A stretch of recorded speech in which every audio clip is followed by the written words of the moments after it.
important pour l'identification des journalistes. Mais souvent, les gilets, on les porte dans les moments où nous sommes dans une démocratie apaisée.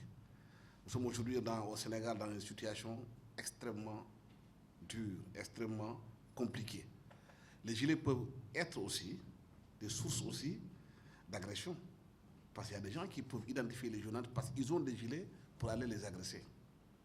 Je pense que c'est pourquoi le port de gilets sur le terrain dépend du contexte, dépend aussi du terrain et dépend de la situation que vous trouverez sur le terrain. J'ai eu à couvrir beaucoup d'événements quand j'étais journaliste sur le terrain, je suis toujours encore sur le terrain à Walfadjri. J'ai souvent été à l'université pour couvrir les manifestations des étudiants. J'étais préposé à cette couverture. Il y avait un commissaire qui était au Point E. J'étais sa cible. Parce qu'à chaque fois que je venais sur le terrain, je recueillais les informations et j'avais la propension à faire ce qu'on appelle le bruitage, l'illustration des reportages. Et Jupiter Diagne, qui était un technicien, aimait souvent reprendre les bruits de grenades lacrymogènes pour agrémenter le reportage. Et le commissaire pensait que ce sont mes reportages qui incitaient les étudiants à souvent lancer des pierres, à se battre contre la police.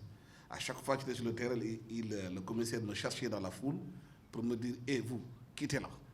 Je répondais très tranquillement « Oui, commissaire, vous voulez que je mette où? Mettez-vous derrière, là-bas ».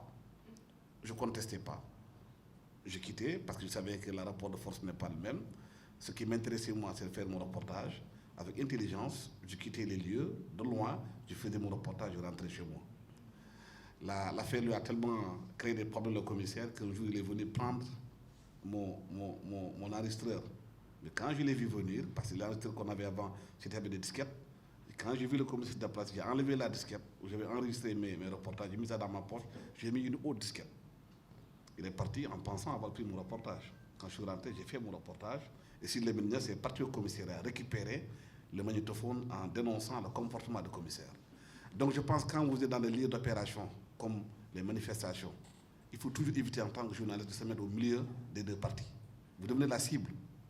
Il faut toujours vous mettre derrière la police.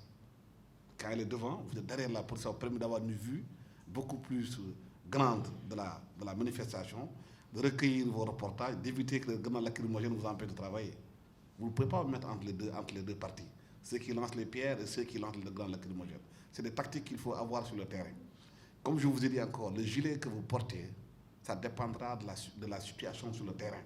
Parce qu'il y a des gens qui cherchent des journalistes qui sont en gilet pour les agresser, parce qu'ils ne sont pas contents de travailler dans l'information qu'ils font.